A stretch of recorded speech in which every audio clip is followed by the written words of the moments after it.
رہبر شریعت مرشد لسانی واقف اسرار ربانی منیر برج طریقت برہان المعرفت غواص معرفت قبلہ سر باطن حضور سید سرکار محمد حمید الرحمن شاہ قبلہ مرتاز النورانی جملہ برادران طریقت، السلام علیکم ورحمۃ اللہ تعالی وبرکاتہ۔ الحمدللہ رب العالمین والعاقبۃ للمتقین والصلاة والسلام على سيد الأنبياء والمرسلين أما بعد أعوذ بالله من الشيطان الرجيم بسم الله الرحمن الرحيم ألف لام ميم ذلك الكتاب لا ريب فيه هدى للمتقين صدق الله العلي العظيم وصدق رسوله النبي الأمين المكين المتين الكريم ونحن ولا ذلك لمن الشاهدين والشاكرين والحمد لله رب العالمين. محترم سامعین کرام،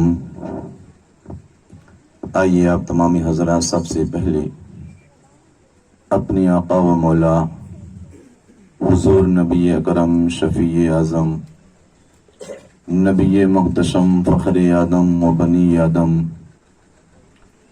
تاجدار عرب و عجم سیاح لامکاں صاحب قرآن و فرقاں نبی مختار شہنشاہ ابرار و اخیار حضور رحمت للعالمین طہ و یاسین جانے کائنات روح کائنات وجہ کائنات مقصود کائنات صلی اللہ تعالی علیہ وسلم کے دربار گوہر بار میں عقیدت و محبت کے ساتھ اپنی غلامی کا ثبوت دیتے ہوئے با آواز بلند روشی پڑھیں اللہم صلی علی سیدنا مولانا محمد وعلی آل سیدنا مولانا محمد بارک وسلم صلاۃ و سلام علیک یا رسول اللہ صلی اللہ تعالی علیہ وسلم.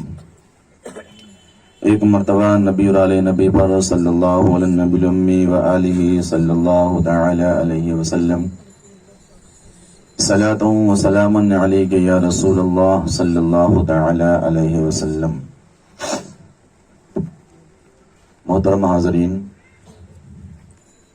یہ محفل میرے آقا سرکار مرشد و مولائی کے زیر سائے کرم میں بالخصوص آقا غوث العظم سرکار کی یاد منائی جا رہی ہے. یہ ناچیز ایک گنہگار اپنے آقا مرشد سرکار کے سامنے کیا جرات کر سکتا ہے کہ کیا گفتگو کرے، لیکن سرکار کا حکم یہ بھی فرض ہے کہ پیر و مرشد کا جب حکم ہو جائے تو مرید کے لیے فرض ہوتا ہے کہ اس پر وہ عمل کرے، کیونکہ حدیث پاک میں الشیخ فی قومہ کالنبی فی امتہ، پیر و مرشد اپنے مریدوں میں مثل نبی کے ہوتا ہے، اس کا حکم اللہ اس کے رسول کا حکم ہوتا ہے. حکم کی تابعداری کرتے ہوئے ناچیز گنہگار چند منٹ آپ حضرات کے سامنے حاضر. غلطی ہوگی میرے سرکار معاف فرمائیں گے. میرے پیارے، میں نے قرآن مقدس سورہ بقرہ کی پہلی آیت کریمہ کی تلاوت کا شرف حاصل کیا.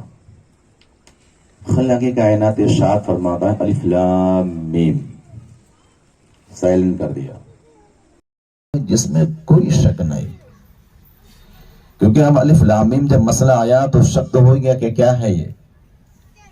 قرآن نے کہا شروع میں دیکھو دنیا کی جتنی کتابیں ہیں، جتنی بھی کتابیں لکھنے والا لکھتا ہے، سب سے پہلے کہنے والا کہتا ہے کتاب کے اندر جو بھی کمی بیشی ہو درگزر فرمائے، کیونکہ اللہ نے وفوق کل ذی علم علیم، ایک سے بڑھ کر ایک علم والا پیدا کیا. لیکن قرآن وہ ہے کہ شروع میں ہی رب نے فرمایا لا ریب فیہ، کوئی شک نہیں. اب کس پہ شک نہیں؟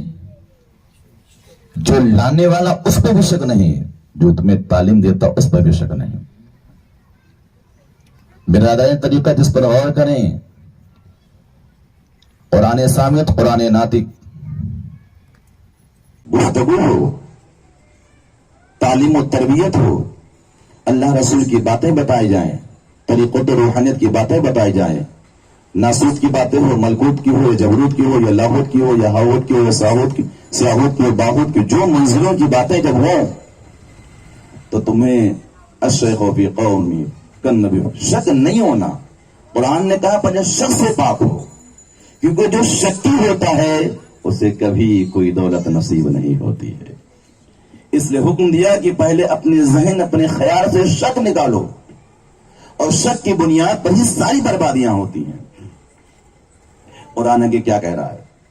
کہا اگر تمہیں آگے ترقی کرنا ہے، منازلیں طے کرنا ہے، ناسوس سے نکل کر ملکوت جانا ہے، ملکوت سے آگے لاہوت جانا ہے، ہاہوت جانا، باہوت جانا ہے، تو تمہیں پہلے شک کے دائرے سے نکلنا پڑے گا. سوئے زن سے نکل کر حسن زن پہ آنا پڑے گا. تمہیں محبت و پیار کرنا پڑے گا. شک کی دنیا سے مکمل جب تک نکلو گے نہیں تمہیں کوئی بھی فائدہ نہیں ملے گا.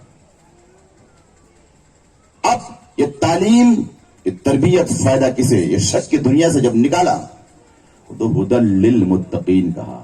یہ قرآن ہدایت ہے کن لوگوں کے لیے؟ جو متقی ہیں، جو پرہیزگار ہیں. اب یہاں قرآن کا اصول ذرا غور کریں. قرآن نے یہ نہیں کہا کہ ہدی للعالمین، عالمین کے لیے، یا ہدی للمفسرین یا محدثین.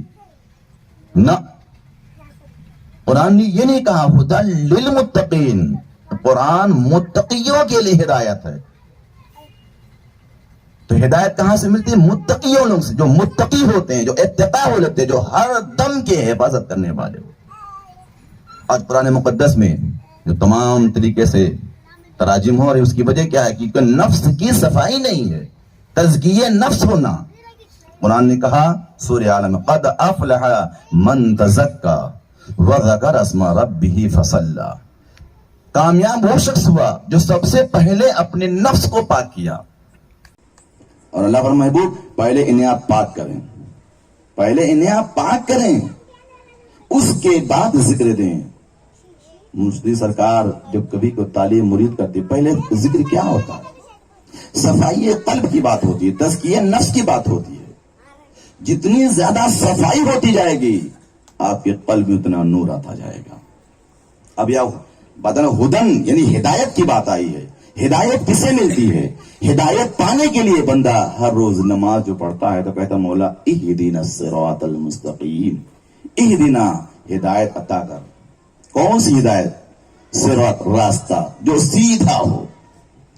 یا اللہ کون سا سیدھا راستہ ہے؟ وہ راستہ کون سا ہے؟ جو قرآن مقدس نے یہ نہیں کہا اہدنا الصراط القرآن یا نماز یا روزہ، نہ، صراط المستقیم، اہدنا الصراط. آپ بار بار دعا کرتے ہیں رب کی بارگاہ میں نماز کی حالت میں، اللہ مجھے ہدایت دے سیدھے راستے کی جو استقامت والی ہو. کہا کون ہے؟ تو آگے صراط الذین انعمت علیہم. قرآن نے یہی فرما دیا کہ راستہ وہ جس پر میرا انعام ہو. جو انعام یافتہ بندے ہیں، جو میرے خاص بندے ہیں، جو میرے محبوب بندے ہیں، جو اللہ والے ہیں، جو فقراء ہیں، جو درویش ہیں. کیونکہ آگے اسی آیت کی تشریح اللہ نے 5ویں پارے میں دیا، انعم اللہ من النبیین والصدیقین والشہداء والصالحین وحسن اولئک رفیقا. انعام یافتہ بندے کون؟ وہ نبیوں کی جماعت ہے، وہ صدیقین کی جماعت ہے، وہ شہداء کی جماعت ہے، وہ صالحین اولیاء اللہ کی جماعت ہے. ان کی صحبت میں بیٹھنے کا حکم آیا. ان کے صحبت میں، جب ان کی صحبت میں آپ بیٹھو گے تو آپ کو ہدایت کا نور ملے گا. اور یہ بھی قرآن نے کہہ دیا کہ جب تم ان اللہ والوں کی سنگت میں بیٹھو، ان کی صحبت میں بیٹھو، ان کی عادت و اعتبار کو دیکھو، کیونکہ یہ انعام یافتہ بندے ہیں، اللہ نے انہیں انعام دیا ہے. کیونکہ انعام اسی وقت ہوتا ہے جب بندہ سیدھے راستے پر چلتا ہے. تو ان انعام یافتہ بندوں کے ساتھ بیٹھو گے تو تمہیں فائدہ ملے گا. لیکن اس کے ساتھ ساتھ قرآن نے ایک اور اسلوب دے دیا ہے کہ صراط الذین انعمت علیہم غیر المغضوب علیہم ولا الضالین. یعنی اب تم نیک لوگوں کی صحبت میں تو بیٹھ رہے ہو، مشائخین کی بارگاہ میں تو بیٹھ رہے ہو، بزرگوں کی بارگاہ میں تو بیٹھ رہے ہو، سرکار مرشد اعظم کی بارگاہ میں تو بیٹھ، لیکن اس کے ساتھ ساتھ تمہیں یہ بھی کرنا ہے جو غلط قسم کے لوگ ہیں، جو برے خیالات ہیں، بد والے ہیں، جو غلط راستے پر چلنے والے ہیں، جو گمراہ ہیں، جو بھٹکے ہوئے ہیں، ان سے تمہیں کنارہ کشی بھی کرنا ہے. اگر فائدہ لینا ہے اگر آپ کو فائدہ لینا تو ایسا نہیں ہے کہ ہم عمل بھی کریں نیکی بھی کریں گناہ بھی کریں تمہیں کچھ نہیں ملنے والا. یہاں بتا دیا گا تمہیں انہی لوگوں کی سنگت اختیار کرنی ہے, انہی کی صحبت میں بیٹھنا ہے. کون؟ جو نیک لوگ ہیں. اسی آیت کو کوٹ کر قرآن نے فرمایا وَاصْبِرْ نَفْسَكَ مَعَ الَّذِينَ يَدْعُونَ رَبَّهُمْ بِالْغَدَاةِ وَالْعَشِيِّ يُرِيدُونَ وَجْهَهُ. اپنے آپ کو ان لوگوں کی سنگت میں جمع کے رکھا کرو. کون لوگ؟ مولا کہا جو صبح و شام میرے ذکر میں رہا کرتے ہیں. صبح و شام میں کوئی بھی ایک دم, کوئی بھی ایک پل ذکر خدا سے غافل نہیں ہوتے. اب یہ بھی دیکھا جائے گا وہ ذکر کرتے ہیں تو کس کے لیے؟ کوئی مقام پانے کے لیے, منزل پانے کے لیے, واہوائی لوٹنے کے لیے, یہ دنیا کی دولت جمع کرنے کے لیے. ان کا ذکر و اذکار جو ہے کس کے لیے ہے؟ کہ دکھاوے کے لیے تو نہیں ہے, تسنن کے لیے تو نہیں ہے, لوگوں میں عیاں ہونے کے لیے تو نہیں ہے, لوگوں پہ رعب و دبدبہ جھاڑنے کے لیے تو نہیں ہے, ولایت بزرگی پانے کے لیے تو نہیں ہے, قطب غوث بننے کے لیے تو نہیں کر رہے ہیں. پوچھو ان سے. جو صبح و شام ذکر تو کرتے ہیں لیکن ان سے پوچھو وہ ذکر کیوں کرتے ہیں؟ قرآن نے کہا صرف رب فرماتا وَاصْبِرْ نَفْسَكَ مَعَ الَّذِينَ يَدْعُونَ رَبَّهُمْ بِالْغَدَاةِ وَالْعَشِيِّ يُرِيدُونَ وَجْهَهُ. صرف وہ چاہتے ہیں کہ پردہ ہجائے مولا کا جلوہ دیکھ جائے. اونلی ون, ایک نیت ہوتی ہے, صرف مکھڑا دیکھنے کے متمنی ہوتے ہیں. یریدون وجہ, صرف وہ چاہتے ہیں کہ مولا تیرا جلوہ ہو جائے, تجھے دیکھنا چاہتا ہوں. ایک مقصد ہے کیونکہ اس میں ملاوٹ نہیں کرتے, صاف و شفاف ایک نیت لے کر چلتے ہیں, بس تیرا جلوہ ہو جائے تو تجھے دیکھنا چاہتا ہوں, صرف بول لوں تجھے دیکھنا چاہتا ہوں. یریدون وجہ. اور ترید آگے قرآن شریف میں آیا, اللہ فرماتا ہے تریدون زینت الحیات الدنیا, یہ دنیا کی زینتیں, یہ دنیا کے نخرے, یہ ٹھاٹ باٹ, یہ تمام چیزیں دیکھ کر کہیں تم یہ نہ سمجھ جانا کہ یہ بہت بڑے اللہ والے ہیں, اللہ ان پر رحمت کر رہا ہے, ان پر فضل کر رہا ہے. نہ, کہ تم بڑی بڑی بلڈنگیں, بڑی بڑے گاڑیاں, بڑے بڑے کار, سونے چاندی ہیرے جواہرات دے کر تم یہ فقیر بزرگ اللہ والوں کو دے کر یہ کہ تصور نہ کرنا کہ تو ذکر و اذکار میں لگے رہتے ہیں پر یہ غریب کیوں ہیں, یہ غریب کیوں ہیں. نہ اللہ ان کے پاس ہوتا ہے غریب نہ ہوتا, ایسا کبھی تصور نہیں بنا رہنا. اللہ فرماتا وَلَا تُطِعِ مَنْ أَغْفَلْنَا قَلْبَهُ عَنْ ذِكْرِنَا. جو ذکر قلبی سے غافل ہیں, وہ کوئی بھی ہو, ان کے قریب تم بھٹکنا بھی نہیں, ان کے قریب جانا بھی نہیں. یہ کون؟ یہ قرآن کہہ رہا ہے. یہ صحبت کی باتیں ہو رہی ہے. زندگی کا ایک ایک پل جو ہمیں مولا نے دیا ہے کس طریقے سے گزارنا ہے. ایک صحبت ظاہر ہے, ایک صحبت باطن ہے. صحبت ظاہر ہے, ہم اپنے شیخ پیر و مرشد کی بارگاہ میں حاضر ہیں, جیسے سیدنا بلال حبشی رضی اللہ تعالی ہما پل ہما وقت اپنے آقا میرے آقا جان کائنات صلی اللہ علیہ وسلم کی بارگاہ میں حاضر ہوتے. صحبت باطن سیدنا اویس قرنی رضی اللہ تعالیٰ عنہ, سیدنا اویس قرنی رضی اللہ عنہ صحبت باطن میں ہیں. اس لیے سیدنا فاروق اعظم رضی اللہ تعالیٰ عنہ سرکار مولا جب پہنچے کافی گفتگو ہوئی. آخر میں ایک جملہ حضرت اویس قرنی نے پوچھا عمر یہ بتاؤ میرے بھائی تم نے محمد کو دیکھا ہے؟ کبھی نہیں گئے. ایک جملہ پوچھا تم نے دیکھا ہے؟ تو کہنے لگے ابھی تک میں تذکرہ کس کا کر رہا تھا. تو معاملہ کیا تھا, ظاہر کی بات نہیں کر رہے تھے, اب بات باطن کر رہے تھے. یعنی ایک پل بھی مصطفیٰ کی صحبت سے دور نہیں. مریدین جو ہوتے ہیں وہ یہ نہ سوچے کہ میرے آقا مرشد پاک کہاں ہر پل تصور. یار کیوں؟ کیونکہ تصور جتنا اعلیٰ ہوگا, میں نے شروع میں کہا, شک تمہارا ختم ہوگا. پہلے ذات کو مانو پھر بات کو مانو. اور علم آج کی تاریخ میں کیا ہے, یوٹیوب ہے, فیس بک ہے, ٹی ویاں ہیں, دیکھ لو سوچتے بہت بڑا علم میرے پاس ہے. اسے علم نہیں کہتے ہیں, اسے علم نہیں کہتے ہیں جو کتابوں سے پڑھی جائے, کانوں سے سنا جائے, آنکھوں سے دیکھ کر اخذ کیا جائے. اسے علم نہیں کہتے, وہ علم نہیں ہوتا ہے, بلکہ وہ دماغ میں معلومات کو جمع کرنا ہوتا ہے. اور جو معلومات جمع کرتا ہے اسی کے اندر گھمنڈ اور غرور اور تکبر انات. اور علم جسے کہتے ہیں جاننا یعنی معرفت حاصل کرنا, وہ اتنا ہی خاموش ہوتا ہے نا, وہ اتنا ہی خاموش ہوتا ہے. میرے پیارے, یہ ملتا ہے در مرشد سے, در پیر سے. صحبت جتنی زیادہ ہو جتنی زیادہ صحبت. اب ایک چیز غور کریں, یہ علم کے ذرائع الگ ہوتے ہیں. ظاہر میں جو علم ہم حاصل کرتے ہیں نا, یہ علم جسے کہتے ہیں علم کیا ہے؟ علم کے ذرائع جو ہمیں مل جاتے ہیں وہ ہمارے طریقے, جسے ہم عقل کہتے ہیں, عقل سے انسان سارا کام کرتا ہے. یہ محتاج ہے, یہ غریب ہے, یہ مسکین ہے, کس کا بھکاری ہے, کس سے مانگتا ہے؟ آنکھوں سے, کان سے, ہاتھ سے, ناک سے, زبان سے. اگر یہاں آنکھ اس کا اندھا ہو جائے, وہ کروڑ کی پہچان ختم, عقل کچھ نہیں بتا سکتی.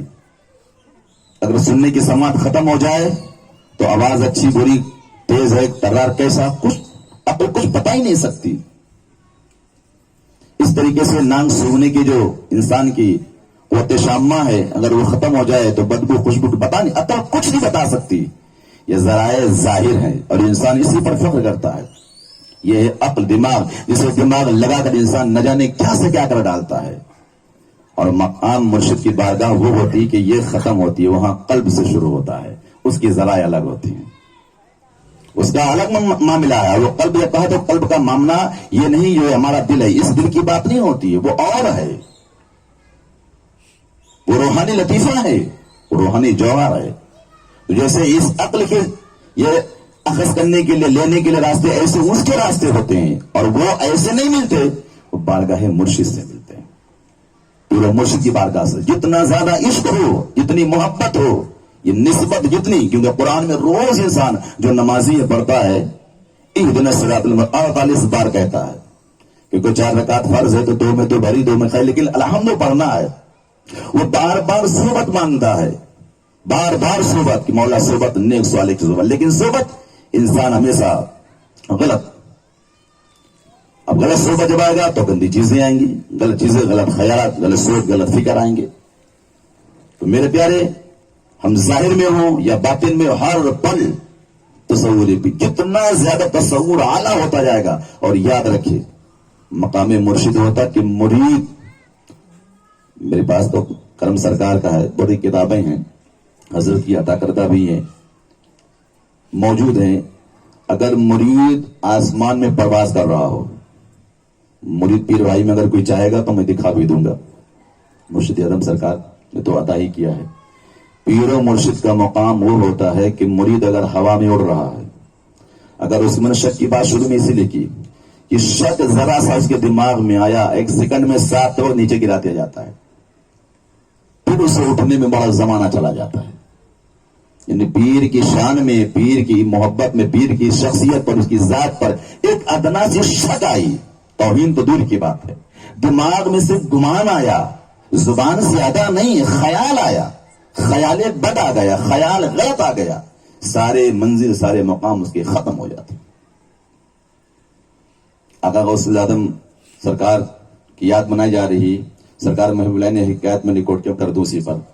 سرکار محب اللہ اپنی کتاب میں نقل فرماتے ہیں, کردوسی پر سرکار محب اللہ اپنی کتاب میں نقل فرماتے ہیں کہ آقا غوث العظم کا دربار ہے, 3 وہ ابدالوں میں سے تھے, بڑے بلند, جن کے صدقے میں اللہ تعالیٰ بارش فرماتا ہے, رزق بہت مقام بلند ہوتا ہے, اڑتے ہوئے جا رہے تھے. تو آقا غوث العظم کی جب خانقاہ آئی تو آنے کے بعد 2 ابدالوں نے کہا, آقا غوث العظم سرکار عبدالقادر جیلانی رضی اللہ عنہ, اب دربار آ گیا, یہاں سے ہٹ جاؤ, اوپر سے نہیں. پر ایک اس میں کہنے لگا, بڑا بلند مقام, 7 میں سے ایک تھا, وہ کہنے لگا کہ وہ بھی ولی ہیں, ہم بھی ولی ہیں. کیا سوچا؟ دیکھو میں سوچ پہ میں نے گفتگو کی نا, خیال پہ خیال لایا, آخر وہ بھی اپنے زمانے کے ولی, تو میں کم تھوڑی ہوں, میں بھی ولی ہوں. اب اتنا بلند مقام, اتنا کہنا تھا, ساری پاور ختم, فوراً زمین پہ آ کے آقا غوث قدم میں پڑ گیا, پڑا ہوا ہے. غوث العظم سرکار کی بارگاہ میں پڑا ہوا ہے, سارے مقام, سارے منصب چھین لیے گئے. اب کچھ مریدوں نے آگے کہا, سرکار کہ کوئی شخص تڑپ رہا ہے, رو رہا ہے, حضور کرم اس پہ کچھ نگاہیں کرم. تو سرکار غوث العظم نے فرمایا, وہ کوئی عام نہیں ہے, وہ جو 7 ابدال ہوتے ہیں جن سے اللہ نظام دنیا چلواتا, ان میں سے وہ ایک ہے. یہ کون فرما رہا ہے؟ محبوب الہی واقعہ میں نے فرما رہے ہیں کہ اس نے صرف یہ خیال کیا, میرے رب کو گوارا نے سارے منزلوں کو چھین لیا, کیونکہ رب نے میرے ہاتھ میں ساری پاور دی, جسے چاہوں عطا کروں اور جسے چاہوں چھین لوں. یہ خیال لانا تھا. تو میرے پیارے پھر بڑی منت و سماجت بڑی زیادہ عجز کی کرنے بعد آقا غوث اللہ اعظم نے جب معاف کیا تو سیکنڈوں پھر اڑ گیا. تو انہیں خیال لانا مقام. سردار غوث اللہ اعظم کی بات آگے غور کریں. یہ بزرگوں کی بارگاہ کی نسبت خالی نہیں ہوتی. آقا غوث اللہ اعظم کی بارگاہ میں ایک شخص تھا. جب وہ آیا تو سرکار غوث اللہ اعظم نے فرمایا اب تم یہ لوٹا پانی لو اور صرف لوگوں کا وضو کراتے رہو. تو یہ وضو کرانے کا عمل ایک دن دو دن نہیں. ہم اہل طریق ہے نا, ذرا غور تو کریں ہم کیا کرتے ہیں. 40 سال تک کنٹینیو وہ صرف یہی کام کرتا رہا. باقی کوئی عمل نہیں, کوئی وظیفہ نہیں, کچھ نہیں. آقا غوث اللہ نے کیا فرمایا, صرف تم پانی بھرو, لوگوں کو وضو کرواؤ, دیتے رہو. تو لوگ انہیں لوٹا والے بابا بھی کہتے تھے. لوٹا والے بابا. 40 سال کا عرصہ گزر گیا تو 2 قطب تھے اپنے بہت بلند مقام کے تھے. تو وہ ان کا غوث اللہ اعظم کی بارگاہ میں سب کا آنا جانا لگا رہتا تھا. تو وہ لوگ بھی آئے. آنے کے بعد انہوں دیکھا تو ان کو اچھا لگا. تو سوچے 40 سال کا عرصہ گزر گیا, کیا ملنا, چلو میں نکل جاتا ہوں. ان کو دیکھا یہ فلاں فلاں, کہا میں بھی آپ کے ساتھ چلنا چاہتا ہوں. ان لوگوں نے پہلے منع کیا لیکن بولے نہیں ہم آپ کے ساتھ چلے. 40 سال کا عرصہ صرف پانی بھرنے کے علاوہ کچھ پتہ نہیں ہے. یاد رکھنا پیر و مرشد کی شان وہ ہوتی ہے کب کسی عطا کریں پتہ نہیں ہوتا. پیر و مرشد مرید کو منزل تک پہنچا دیتے لیکن بیچ میں پردہ ڈال دیتے, اسے خبر ہی نہیں ہوتی کہ ہم کس منزل پہ ہیں. یاد رکھنا یہ پیر کا کرم ہوتا ہے, اور جب چاہے کھینچ لیتے ہیں اسے پتہ نہیں بھی چلتا. تو ہوا کیا, چل دیا. اب وہ جو کتب لوگ تھے 24 گھنٹے میں ایک بار کھانا کھانے والے, اب لگی اس کو پیاس. بولے بھائی ہمارے ساتھ رہنا تو پانی نہیں ملے گا. اب پریشان آدمی کیا کرے. خیر جب زیادہ عاجزی کی تو خیر پانی پلا دیا. کھانا کھانے کے بعد بولے نا 24 گھنٹے کے اندر ایک بار, اگر ہمارے ساتھ چلنا ہے تو 24 گھنٹے میں ایک بار.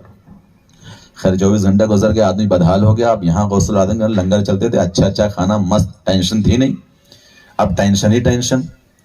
تو وہ لوگ بیٹھے, بولے بھائی کھانا تو ملتا نہیں, ہم لوگ اللہ کی بارگاہ میں دعا کرتے ہیں رب تبارک و تعالیٰ آسمان سے مائلے خان بھیج دیتا ہے. تو تینوں بیٹھے. بیٹھنے کے بعد سب نے دعا کی. ایک نے دعا کی, کھانا آ گیا. اب دوسرے وقت میں دوسرے کی باری ہے, دوسرے نے دعا کی, کھانا آ گیا. اب تیسرے وقت کی جب بات آئی تو اس سے کہا بھائی اب تیرا نمبر ہے, اب تو دعا کر. وہ سوچنے لگا کہ ہم تو پڑھے لکھے ہوئے جاہل آدمی کو جانتے بھی نہیں, ہم کون سی دعا کریں. یہ پتہ نہیں کون لوگ ہے کہ آسمان سے خوان آتا ہے. تو بہت پریشان ہوا. وہ دل ہی دل میں دعا کرنے لگا کہ یا اللہ آج تو میری عزت بچا لے. ان لوگوں نے جس کے توسل سے دعا مانگا مولا, اس کے صدقے میں اللہ تو میرے لیے کھانا اتار دے, اور ان سب کے لیے. اور ڈبل خوان پھر آ گیا, یعنی پہلے ایک پلیٹ اب ڈبل آیا. تو ان لوگوں نے پوچھا بھائی تم نے کیسی دعا مانگی. کہا پہلے آپ بتائیے آپ نے کیسی دعا مانگی جو کھانا آتا رہا. کہا تمہیں پتا ہے آقا غوث اللہ اعظم سرکار کی بارگاہ میں ایک شخص 40 سال سے لوٹے سے, آقا کا حکم تھا غوث اللہ اعظم پانی رکھ کے سب کو وضو کراتے رہو, پانی دیتے رہو. ہم لوگ روز قطب لگتاب ہیں ہم, تو ہمیں جب بھوک لگتی ہے تو اس پانی لوٹے والے کے توسل دیتے ہیں, وسیلہ دے مولا اس لوٹے والے کے صدقے میں جنت سے کھانا بھیج دے. اس کا مقام اتنا بلند ہے کہ ہم جو مانگتے ہیں مولا عطا فرماتا ہے. تب ان کو احساس ہوا. کہا تم مجھے پہچانتے ہو میں کون ہوں.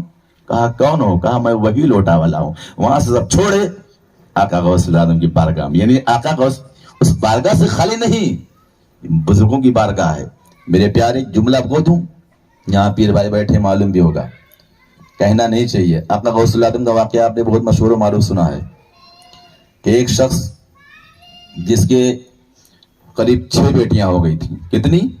6 بیٹیاں. واقعہ بہت مشہور ہے, کرامات غوث اللہ اعظم 150 صفحے کتاب ہے, آپ پڑھیں.